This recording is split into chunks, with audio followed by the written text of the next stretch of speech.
प्रिय बच्चों, सुप्रभात। आज हम कक्षा 7 में आपके बसंत भाग 2 के पाठ 4 कठपुतली नामक कविता को पढ़ेंगे और उसे समझेंगे भी। देखिए, इस पाठ का क्या नाम है बेटा? कठपुतली। कठपुतली यह हमारे संस्कृत भाषा के पुतलिका शब्द से लिया गया है।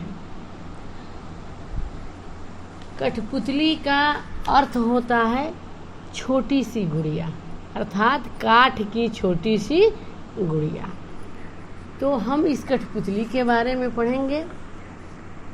इस कविता में कठपुतली स्वतंत्रता की इच्छा से स्वयं अपनी बात व्यक्त कर रही है। पहले ऐसा होता था बेटा कि कठपुतली कलाकार अपने एक समूह को, टोली को ले करके और साथ साथ गाँव में घूमते थे और तरह तरह की कहानियाँ, नाटक दिखाकर अपना गुजारा करते थे। कठपुतली के सिर, गर्दन, बाजू, अंगुलियाँ, पैर, हर जोड़ पर धागा बंधा होता था और जिसका कमान कठपुतली चालक के हाथों में होता था और वो चाहे जिस गाने पे या कहानी पे जैसे चाहे वैसे उसको नचाता था और कठपुतली को उसी इशारे पे नाचना पड़ता था। तो अब कठपुतली के समझ में आ गया ना। अब देखिए, अब कठपुतली जो है ये सोचती है कि हम क्यों दूसरे के वश में रहें, हम भी क्यों नहीं स्वतंत्र रहें। इसलिए इस कविता में जो कठपुतली है वो स्वतंत्रता की इच्छा से स्वयं अपनी बात व्यक्त कर रही है, कह रही है। क्या कह रही है? कठपुतली गुस्से से उबली। एक बात ध्यान दीजिए, किसी भी कविता को आप ऐसे पढ़िए कि साफ उसका अर्थ आपको समझ में आ जाए। पढ़ने का ऐसा तरीका होना चाहिए कि उसका अर्थ साफ समझ में आ जाए। अगर पढ़ने वाले को देख लिया जाए तो अर्थ साफ साफ निकलता है। ध्यान दीजिए मेरे अर्थ पे।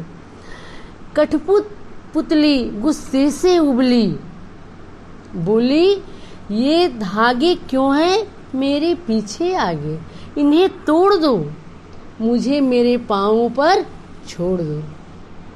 समझ में आया? अब कठपुतली क्या चाहती है? स्वतंत्र रहना चाहती है। क्या कहती है?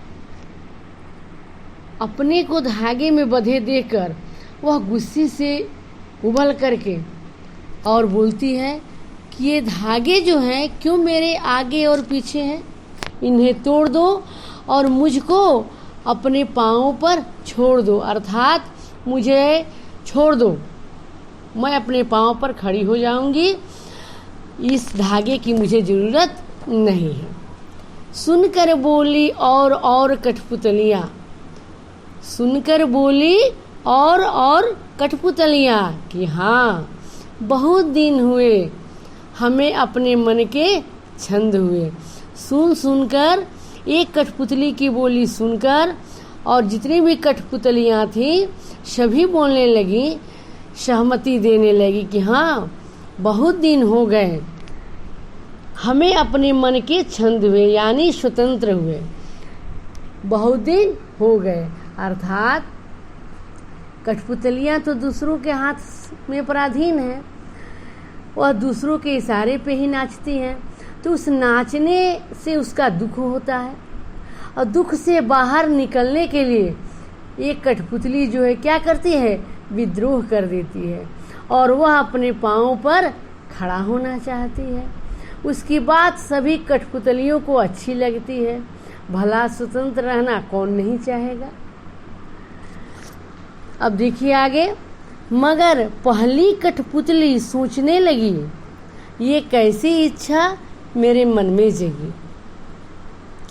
तो कठपुतली जो है पहली, जिसके मन में स्वतंत्र होने की इच्छा जगी है, वह सोचने लगती है कि तो मेरे साथ साथ सारी कठपुतलियाँ कह रही हैं कि हाँ सही बात है, हम लोग को स्वतंत्र रहना चाहिए, हम लोग को स्वतंत्र होने की ज़रूरत है, आवश्यकता है, हम लोग क्यों किसी दूसरे के वश में रहे।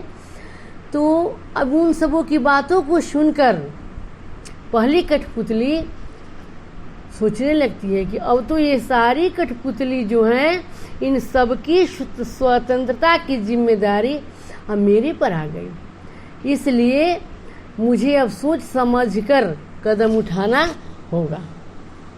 ये कैसी इच्छा है, ये इच्छा जो है कैसे मेरे मन में जग गई कि मैं स्वतंत्र हो जाऊं। ठीक है, मैं अपने लिए तो सोच रही हूँ, लेकिन ये सारी जो कठपुतलियाँ हैं यही बात सोच रही हैं, तो अब तो सबकी जिम्मेदारी मेरे पर आ गई ना, तो अब तो मैं सोच समझकर ही कदम उठाऊंगी। तो बेटा कठपुतली जो है अपने बारे में ये सोची। अब आप लोग को समझ में आ गया ना। कठपुतली आपकी कविता है, इसे भवानी प्रसाद मिश्र ने लिखा है, और कठपुतली दूसरे के हाथ में है, पराधीन रहने का उसे बहुत कष्ट है, इसलिए स्वतंत्रता के लिए अपने मन की इच्छा व्यक्त कर रही है। अब तो कठपुतली का दुख आपके समझ में आ गया, इस कविता का अर्थ समझ में आ गया। धन्यवाद।